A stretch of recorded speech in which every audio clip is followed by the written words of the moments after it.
प्यारे बच्चों, आज मैं आप लोगों को क्लास 5 रिमझिम का 9वां पाठ एक माँ की बेबसी, जो कि कुंवर नारायण जी द्वारा लिखा गया है, इसका मैं प्रश्न उत्तर पढ़ाने जा रही हूँ।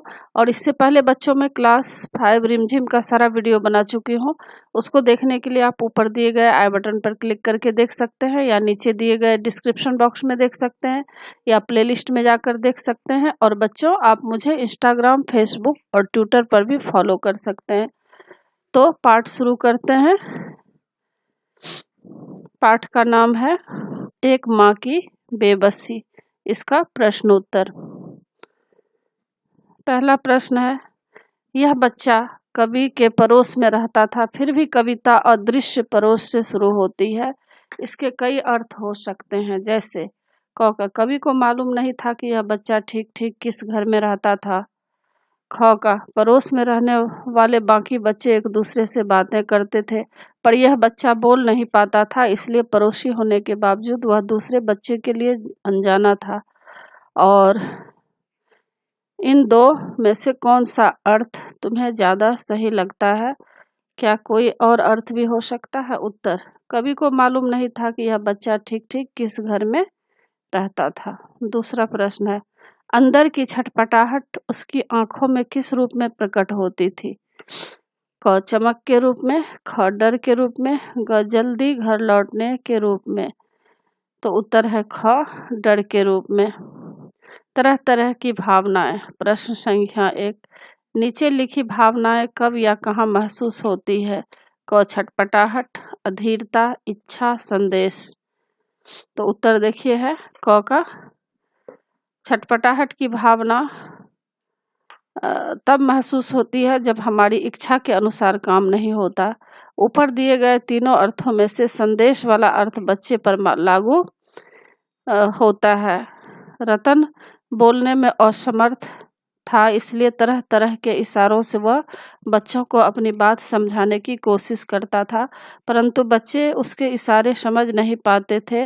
वह इस बात पर दुखी हो जाता और छटपटाहट महसूस करता था। ख का है घबराहट। हमें जब किसी बात की आशंका हो तो घबराहट महसूस होती है, जैसे क का अंधेरा होने वाला हो और हम घर से काफ़ी दूर हो या अकेले हो। ख का समय कम हो और हमें कोई काम पूरा कर लेना हो, जैसे परीक्षा में देखा जाता है। ग का यह डर हो कि दूसरे के मन में क्या चल रहा है, जैसे पापा को मालूम चल गया हो कि कांच का गिलास तुमसे टूटा है। दूसरा प्रश्न, जो बच्चा बोल नहीं सकता वह किस किस बात की आशंका से घबराहट महसूस कर सकता है? उत्तर, जो बच्चा बोल नहीं सकता उसके लिए सबसे बड़ी घबराहट की बात यही है कि वह अपनी बात लोगों को इशारों से कैसे सही सही समझा पाएगा, लोग उसकी बात को समझ भी पाएंगे या नहीं। उसे इस बात से भी घबराहट होती होगी कि गूंगा होने के कारण कहीं बच्चे उसका मजाक न बनाएं। तीसरा प्रश्न, थोड़ा घबराते भी थे हम उससे, क्योंकि समझ नहीं पाते थे उसकी घबराहटों को। रतन क्या सोचकर घबराता होगा? उत्तर है, रतन यह सोचकर सबसे ज़्यादा घबराता होगा कि लोग मेरी बात को समझ पा रहे हैं कि नहीं, मेरे इशारों का वे क्या मतलब निकाल रहे हैं। अपने दोस्तों से पूछकर पता करो कौन क्या सोचकर और किस काम को करने में घबराता है, कारण भी पता करो। जैसे देखिए, दोस्त सहेली का नाम किस बात से घबराते हैं और घबराने का कारण। जैसे देखिए, सहेली का नाम है रिम्पी, वह किस बात से घबराता है? भीड़ से। और घबराने का क्या कारण है? अपनों से बिछुड़ न जाए। राजू, वह किस बात से घबराता है? कुत्ते से। और घबराने का कारण है कहीं उसे काट न ले। मीनू किस बात से घबराता है? रेलगाड़ी में बैठने से। घबराने का कारण क्या है? कहीं पटरी से उतर न जाए।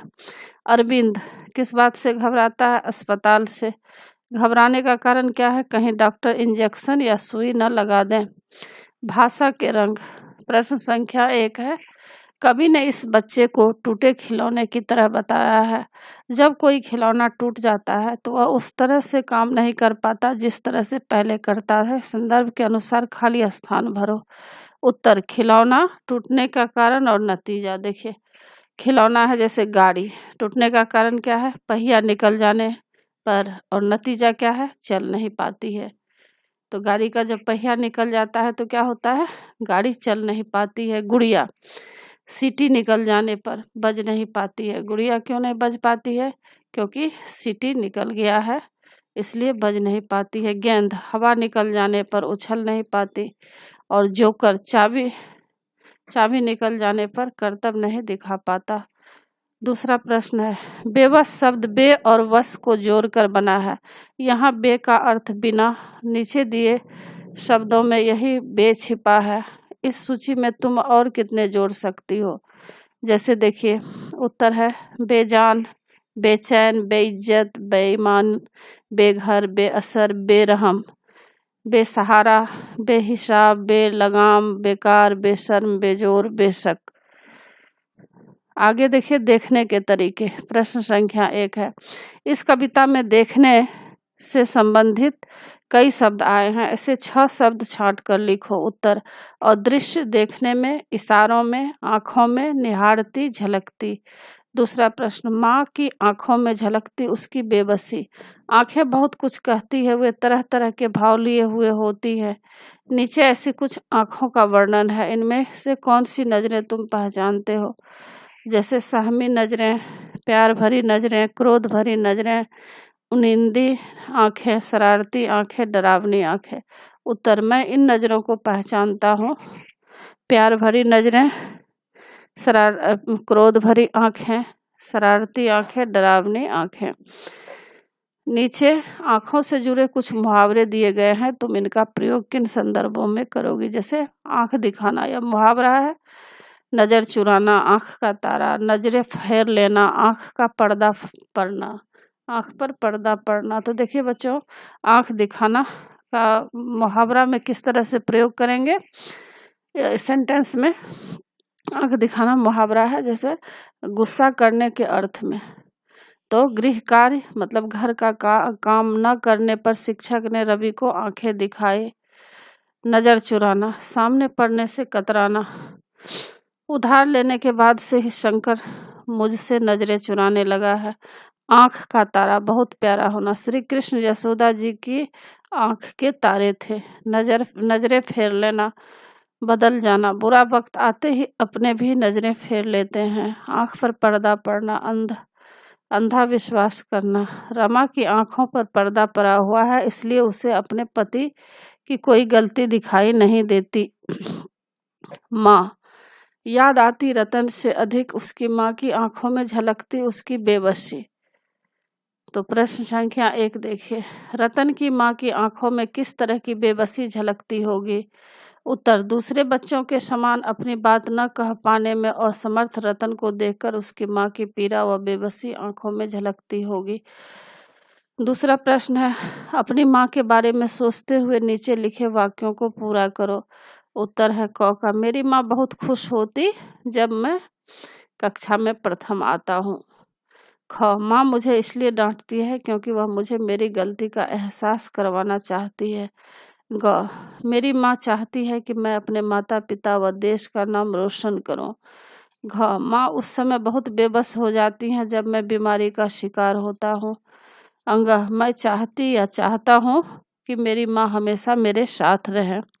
तो बच्चों, आशा है आप लोगों को सारा पाठ अच्छी तरह से समझ में आ गया होगा और अच्छी तरह से एग्ज़ाम के लिए तैयार कर लीजिएगा। देखिए, इसमें मुहावरे भी दिए गए हैं, मुहावरे को किस तरह से सेंटेंस में बनाना है, यह सब आप प्रैक्टिस कर लीजिएगा ताकि एग्ज़ाम में आप अच्छी तरह से लिख सकेंगे। और बच्चों, आशा है आप लोग सारा पाठ अच्छी तरह समझ में आप लोगों को आ गया होगा। और बच्चों, आप मेरे चैनल देव झनागरी को ज़रूर सब्सक्राइब कीजिएगा और सब्सक्राइब के बगल में बेल आइकन बटन है, उसे क्लिक कीजिएगा, लाइक कीजिएगा और शेयर कीजिएगा। कमेंट्स ज़रूर कीजिएगा कि आपको यह पाठ कैसा लगा। नए पाठ के साथ फिर मैं मिलूँगी बच्चों। धन्यवाद।